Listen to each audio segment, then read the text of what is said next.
नमस्कार। एटा फेब्रुआरी मासरे हेबाकु थिबा ध्यान शिविर संपर्क रे सूचना। जेउ माने ए 2026 जो जनवरी टा चलीची यह पूर्वरु 23, 24, 25 मसीहा मानकरे जो माने प्रथम ध्यान शिविर रे जोग देइथिले एवं ध्यान शिविर प्रथम सोपान फास्ट स्टेजटा शिखिचंती एवं द्वितीय स्टेजटा शिखिबा पई चाहुचंती बा तांकर प्रथम स्टेज रे जहा शिखिथिले ताकू रिवाइज करिया को चाहुचंती सेई मानक पई एई आसंता फेब्रुआरी मासरे सेई पुरुणा ध्यानी मानक पई एक शिविर अनुष्ठित हेबो। जेउ माने एई द्वितीय स्टेज रो ध्यान शिखिबा पई चाहुचंती से माने एई मासो 20 तारिख सुधा आज है 13 तारिख यही 7 दिन आउ समय दिया गला। यही मास 20 तारिख सुधा से माने सेमानकर नाम पप्पू महाराज को पाखरे रेजिस्ट्रेशन करि देवा पई मु अनुरोध करूची। जेउ मानकर आग्रह थिबो जे यह पर ध्यान रो द्वितीय स्टेजटा शिखिया पई एवं केतक या मध्य कहउचंती जो माने एई जनवरी मासरे हेइथिबा एई 2-4 दिन तळे हेइथिबा ध्यान शिविर रे अटेंड करथा किछि कहउचंती जे आमे चाहुचु द्वितीय शिविर रे मध्ये आपन संगे जाई बसिबाकू किछि आपत्ति नाही। जेउ माने फेब्रुआरी मासरे हेबाकू थिबा ध्यान शिविर अटेंड करिया को चाहुचंती से माने पप्पू महाराजଙ୍କ सहित जोगाजोग रक्षा करंतु। रेजिस्ट्रेशन करिवार शेष तारिख हला एई जनवरी 20 तारिख। जनवरी 20 तारिख पर आउ हजारे कहिले मध्ये सुना जिवो नाही। जेतिकी लोक रेजिस्ट्रेशन करथिबे सेई मानको नै ध्यान शिविर अनुष्ठित हेबो एवं केउठारे हेबो सेटा पर विचार करा जिवो।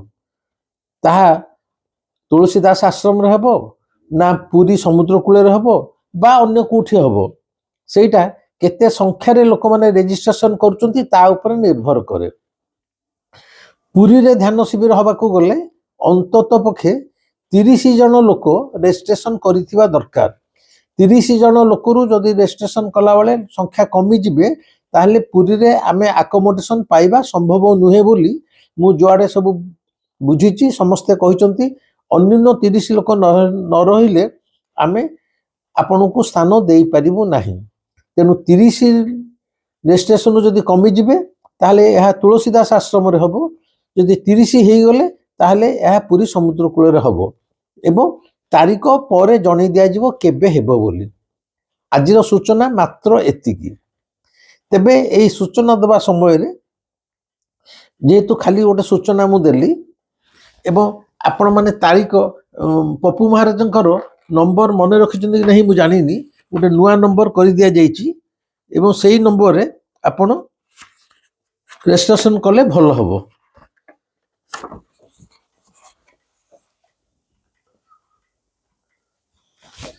सेई नंबर रे रेजिस्ट्रेशन करले जो पप्पू महाराज कर आपन को मु आगुरु बोधे कहितिली। हाँ टिपंतु 943 793 1018 पप्पू महाराजंकर एई नंबर रे आपण कांटेक्ट करिवे। 943 793 1018 आउर थरे कहूची 943 793 1018 एई नंबर रे पप्पू महाराजंक सहित कांटेक्ट करिवे। सकाळ 8 रु 9 भितरे मात्र सकाळ 8 रु सकाळ 9 भितरे तांको फोन करी रेजिस्ट्रेशन करे नेबे। अन्य समय से व्यस्त रहिबे हुए तो फोन न उठेई पारंती। आज पई एतिकी। एटा केवल स्वतंत्र अधिवेशन जो ध्यान शिविर रे हबो आसंता फेब्रुआरी मासरे जो माने आगुरु प्रथम स्टेज रो ध्यान शिखिचंती सेई मानक पई जदि नुआ माने भी कही चाहिबे ताले मते जोग देई पारिबे। आज पई रहिली एई मास शेष तारिख 20 तारिख। आसंता काली मु नुआ वीडियो पकेबी। रहिली नमस्कार।